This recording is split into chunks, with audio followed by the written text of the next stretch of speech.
Okay, saying it's the event will start soon. Wait for host. Hold on. It's not showing up.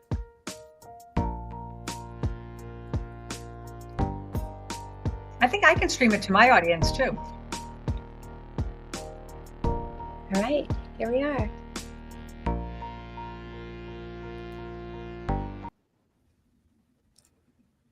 Hello, LinkedIn, and welcome. Hello, everybody. Hello. Hopefully this will be streaming here shortly. We have the audience here. I'm looking forward to seeing everyone here today. And yes, we shall be getting started here momentarily. There we are. Hey. All right. So Kim, why don't you open up and tell us why we're here today? Hey. Oh, yes. Thank you, Donna. So we are exploring some of the work that Kerry and I have been doing around organizational psychology and how we can help leaders, especially those leaders in the hot zone, how they can come and work through some of those challenges that they're facing today, because we find ourselves in unprecedented times around some of the challenges that they currently have. And so I am just really excited that, Donna, you have offered to do this fireside chat to host us and facilitate Kerry and myself. So I'm going to hand it over to you as our official host and guide for this discussion. So thank you. This is like the happiest part of my week to do this for you. First of all, I met you guys, we decided 4 years ago, pre-COVID, and there was this whole online community that was put together by a friend of ours, and we made these smaller connections, and I love that you and Kerry are using your skills for good. I don't think there's another time, and Kerry, we talked about it earlier, that we've needed leaders to step up in different ways. You know, these are, as you said, unprecedented times. But the reason I'm really excited to host this fireside chat is because of the two of you, because of your collective skill set and humanity makes the world a better place.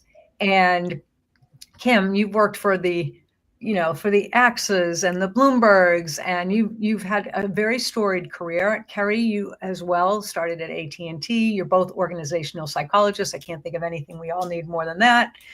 I hope I get a free session after this. And then also, I think the Center for Creative Leadership. So you have trained literally thousands of coaches and not just coaches, but leaders over your career. And I think it's super important to talk about revealing your leadership style and being an authentic leader, which is really the goal of your program. But also your tagline is how much we know, but how little we've learned. And, we put so much pressure on the hot zone of leadership, but we really don't give them the training that they need to be as successful as they can. Everything's metrics, numbers, but these are the human skills that I think are critical to build trust and belongingness and really true, authentic leaders. So I'm so excited to hear more about the program today. And I get smarter every time I meet with the two of you.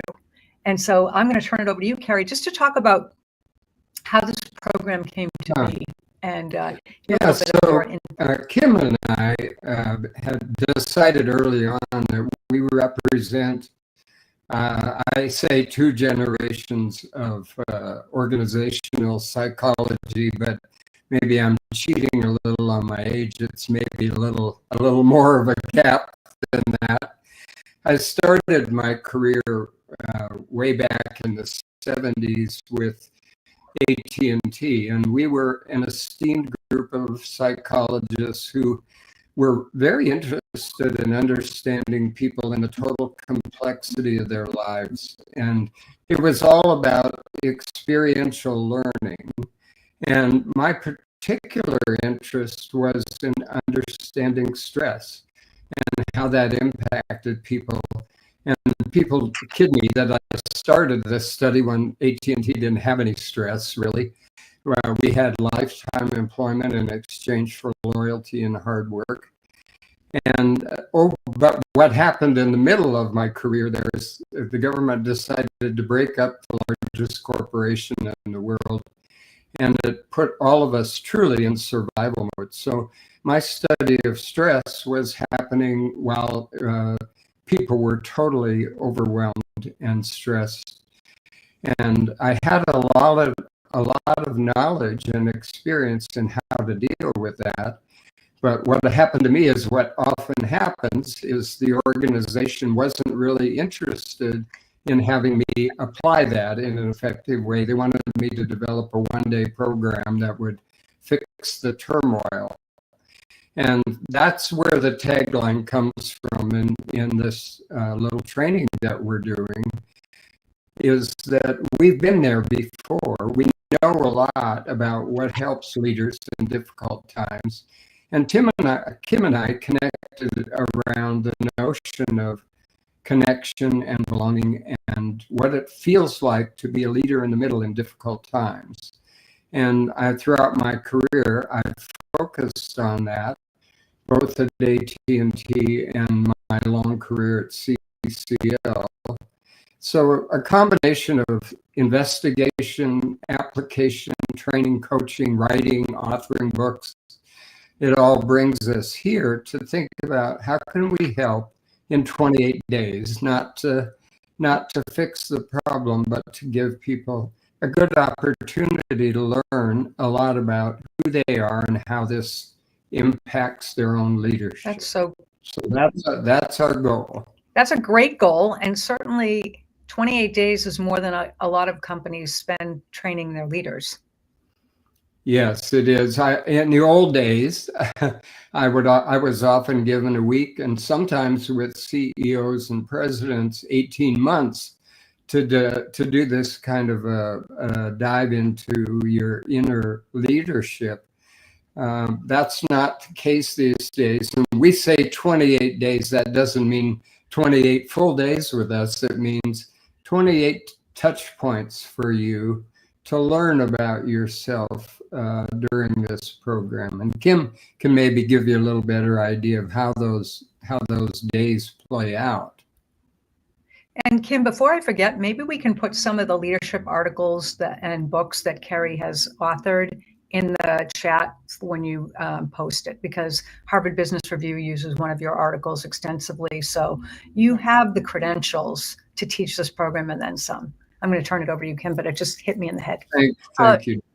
Yeah, no, and I think one of the books that really struck me that Kerry had wrote was the Leading Through Transition, and we actually pull from that book within our 28-day course to help folks through that, because I also the Young and the Clueless. I also the Young and the Clueless. Yes, The and that Young is and the their article. Clueless. Yeah. Anyway, go ahead. And CCL still references a lot of the work that Kerry and his colleagues did together around stress and around learning agility, or learning to learn, which we'll touch upon as well. First of all, I want to say thank you to Carol Jean and to Sam for joining us. And Carol Jean had a question about, what exactly a hot zone is. So really what this is a leader who is kind of in the middle. So middle management. This could be someone, maybe they're being pulled by senior leadership to go one direction. Their team is pulling them in another direction, and they just really want to go home. It's all they really want to do. And because they're trying to fill in the gaps, because they're recognizing their team is burned out. And as a manager, they're stepping in. But yet they're being pulled and asked to do things that they may have not been consulted on. And so it's a bit of a challenge for them. And so how do they reconcile all of this? And is there a way out without actually quitting your job or burning out yourself? And although Kerry and I can't promise a way out, we can definitely promise a way through, or at least provide you the door to walk through to help you navigate some of these more sticky points and to learn a little bit more about where to go and how to harness trust and belonging and some of these different push-pull things around leadership styles, and where you need to push sometimes, where you need to push more in other areas, but where can you be more human? Where can you be more firm and holding people accountable? I think that was a great description. And I think what I want to say for all the leaders, I was in corporate myself for 34 years. I know that's hard to believe. But there's such a focus on and we've had a lot of discussion about the hard versus human skills. We don't use the word soft anymore. What does this, in an age when there's so much emphasis on a number, on a riff, on an outcome, what's the talk track to get companies to really understand that this is what they need? This is exactly what they need. Yeah, I think, most of the efforts that I have ever been involved with that had an impact all the way up to the top of leadership and organizations has usually started in the middle. It's usually been working with people that really are feeling the pain of all the dramatic change that is taking place. I'm fond of saying to people, if you're not feeling stress right now, you're either a bit in denial or or you're not paying attention, because it's all around us. And I think it's a myth to think that we can separate your total life, your outside life, and the pressures that are there around, moving to hybrid teams and working virtually and not being able to look people in the eye and truly understand what it feels like to be them. A lot of the journey of leadership is, I would say, if you really desire to lead people to somewhere new, you need to meet them where they are. And it's hard to do that if you don't have the skills of, empathy and active listening and concern. And all of those are rooted in really understanding yourself. It begins with self-reflection and understanding and owning what it feels like to be you. Yeah. The words authenticity and author come from the same root. And a lot of being authentic is about being able to author your own life and to be able to help other people author theirs in difficult times. And as Donna said, organizations tend to put the push around performance and numbers and outcomes, and we all understand why that happens. But at the same time, what I know, and the reason I say we haven't learned the lesson, is that people are not able to bring you where you want to go unless you pay attention to helping them learn their way through difficult times. Everything we know about coping with stress is rooted in learning and understanding the psychology of what happens in difficult times. So to think you can wave a wand and say, we're going to change to this new organization and everybody will magically be able to do that, it's a myth.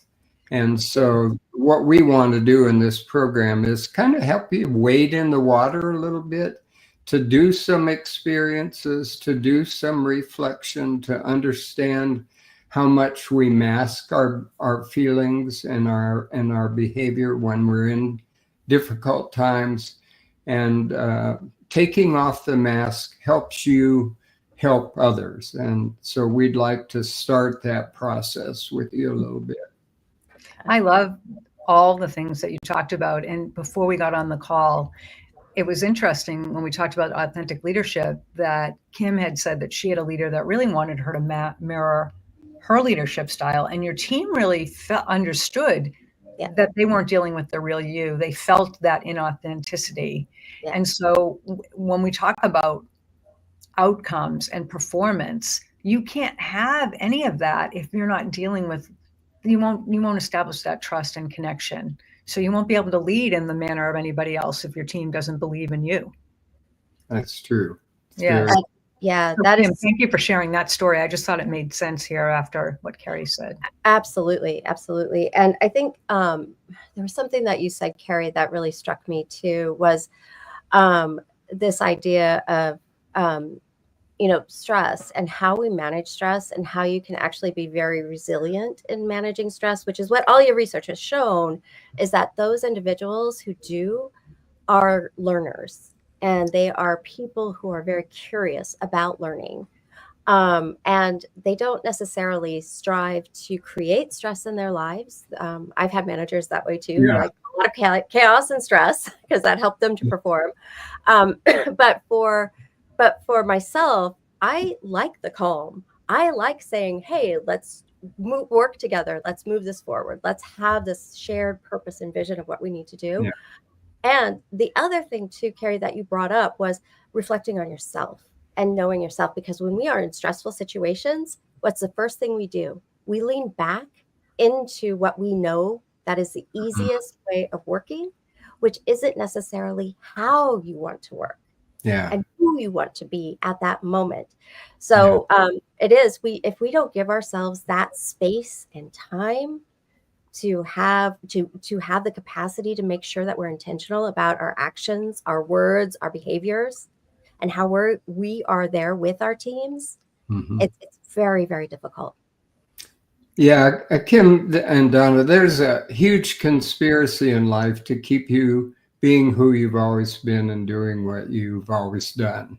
And you know, you're a major contributor to that, as are other people. Everybody's more comfortable when they can give We're the you. original conspiracy theorists. Yeah, Okay. there's a huge conspiracy. They want to give you things that they know you can do already. Yeah.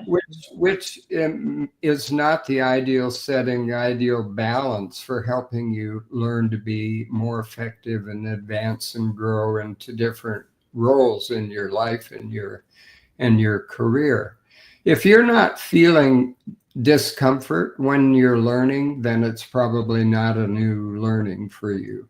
So, you know, it's a mix of excitement and you know, thrill and taking on new things, but it usually comes with the pain of growth and learning how to learn. I don't know if we've emphasized that enough today, but it's really important. There's an old saying, you know, give a person a fish and you feed them for a day, teach them how to fish and you feed them for a lifetime, which has a bit of truth in it, of course, unless somebody picks you up and plants you in a desert, and there you sit with your tackle box. So we need to learn more than content, more than process. Is that a fish out of water? Oh, sorry. Yeah, it's really about how do I take the learning to learn part of learning how to fish and take that with me when we're in new and more difficult times and I have to learn how to do something else.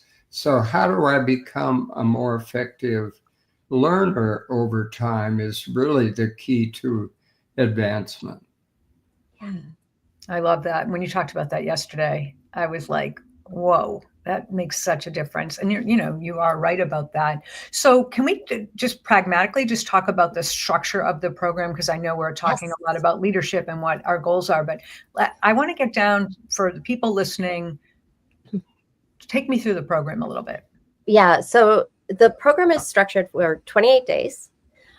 We will always do a synchronous session to kick off every week. So it's really 4 weeks of content. And but again, we really encourage people who are going to participate in those synchronous sessions, because that's where the magic happens. That's the beauty. And those are the connections that you can create. And you'll have those opportunities to meet with other leaders in different industries.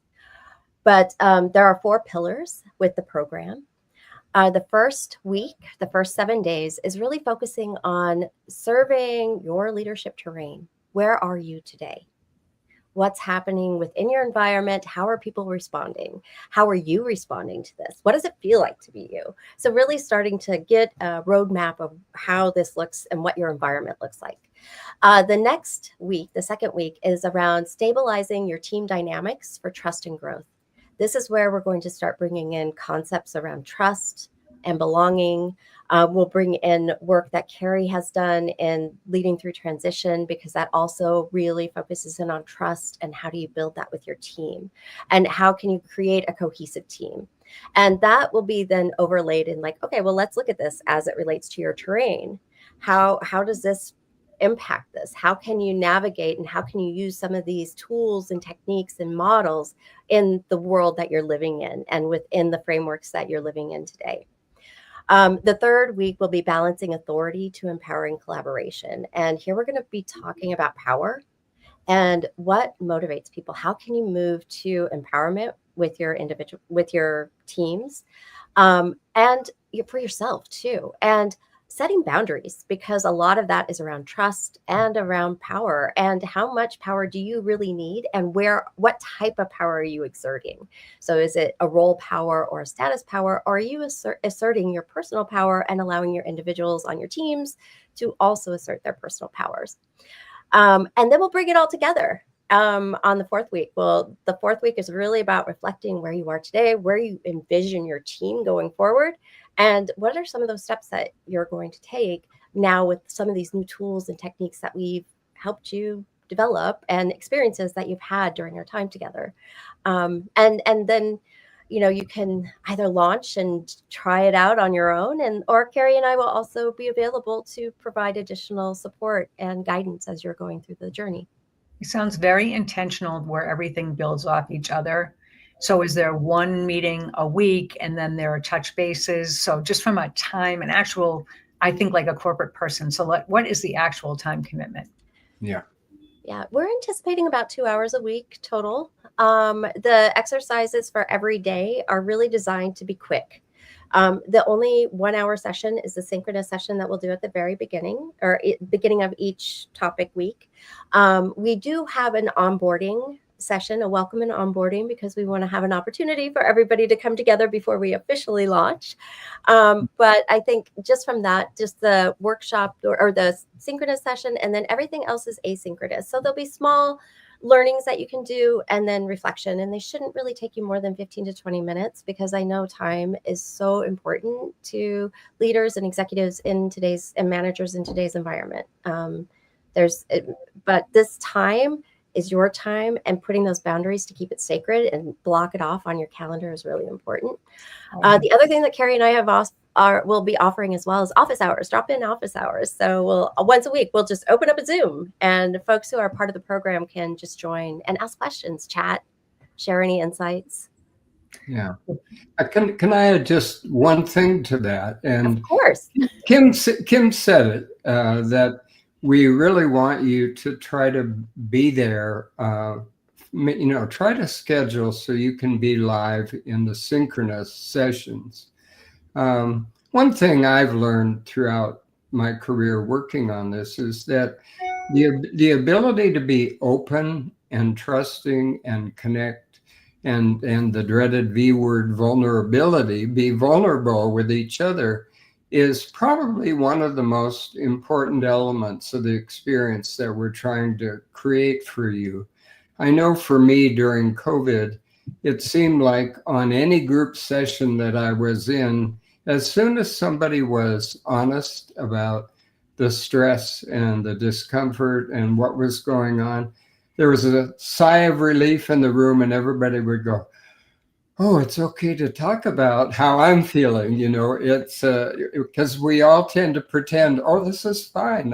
I'm totally able to change my life and lead in the middle of all of this adversity."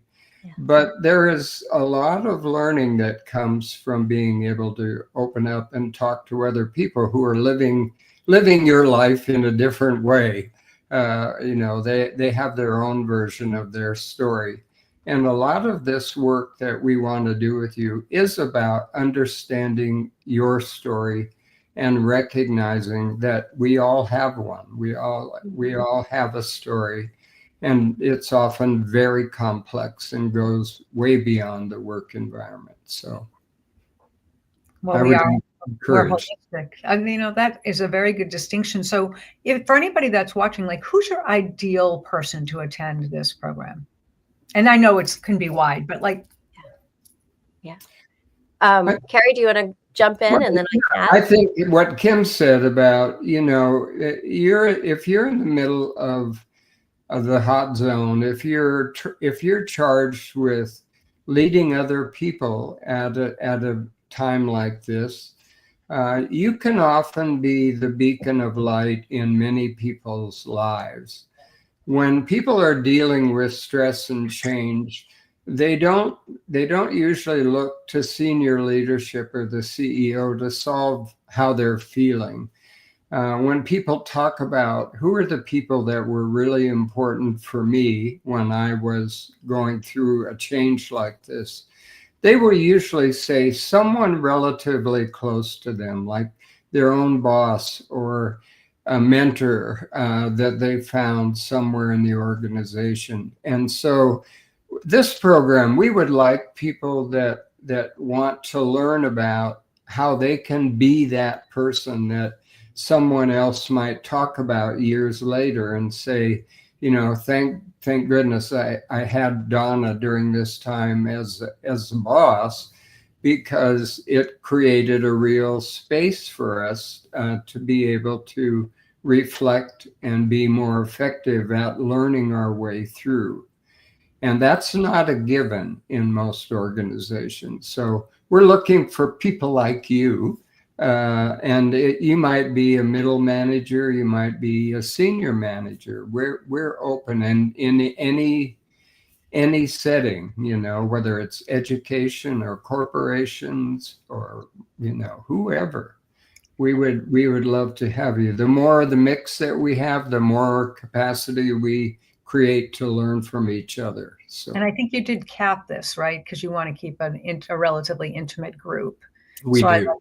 yeah, because otherwise you might lose that community feel. So I really appreciate that. I can't tell you how much I needed this course when I was in corporate, because I was a leader, and I think, you know, the three of us are probably natural leaders, but doesn't mean that we knew how to lead through really difficult times. So the only thing I would say is, even if you're already a strong leader, we can, what I love about you, Kerry, is we're always learning and growing. We never stop. So this is about learning to learn always. Yes. And I feel like in my corporate career, I stopped learning a little bit, you know, because I got high enough up where I was like, I know what I'm doing. You know, maybe there was some stuff that came in as by osmosis. So I guess you're never, for anybody out there, like, it doesn't matter your level, because there's always a new way and new perspectives to grow and learn. Yeah, executive teams will often say when we're trying to do this work, our people know how to handle change. We've been through lots of change. And they say it as though they're speaking for everybody, and that, you know, we all get it and we all know what to do. But the truth is, we don't have many good models of teaching people how to learn. Not in our schools, not in our colleges. We focus a lot on outcomes and learning and performance, but we spend very little time helping people learn how to learn. And so it's a rare situation, and we're hoping to help you invest a little bit of that in yourself and the people around you. And I think that's one of the major opportunities for this course. Well, I also think the opportunity to interact with the two of you, who the span of your knowledge, with your trust and belongingness, and the authority that you have, Kerry, in the leadership training and development space. I mean, I just don't think there are any more gifted leaders out there that really have the heart to want to do this, not necessarily for the outcome, but for the income, for the whole experience of just being together with groups in a safe space where you can trust, where you feel like you belong, all the things that you two embody. So I know we don't have a lot of time left. Are there any parting thoughts that either of you have that we didn't discuss today that you want to share? Yeah, I guess I'm just thinking, like, coming back to, like, how do we live in our values? We don't always talk about that, and, like, how do we ensure that we're living in our values as we're leaders? Because sometimes we're being told to live outside of our values. And I really the program is really designed to help us, or help leaders who might be struggling a little bit with that, so that they can be authentic to who they are and showing up as who they are, and be with their teams. And I think it's a great opportunity. I know, as Kerry and I were putting the outline and the curriculum together for the course, I was like, I want to take this course. I know, I want to too. I just want to take it. And so it was just really exciting. And just to lift up a couple of things too that folks were, talking about here, like Carol Jean shared that, what we're doing and the program with the community is creating it's really essential for organizations today. And I think it's just giving people the capacity and the time to be able to reflect for themselves is so important. Well, you don't have much time to breathe all the time, so I love that. And Kerry, how Yeah. about you? Any parting thoughts? Because you two are, Yeah. you make my heart and my head grow at the same time. I think for me, every day when I try not to look at the TV, Oh, you're breaking up a little. and see all the divisiveness in the world today. That's probably the greatest ache that I have in my life is Can you how to repeat that though? Because I think you broke up a little bit. I don't know if you broke up for anybody else. Yeah, Kerry, can you just repeat that? You're breaking up just a smidge. Let me try again. Can you hear me now? Am I great? I don't know what's happening, but what I was saying is one of my biggest aches at the moment is looking at the TV and seeing how divisive we are.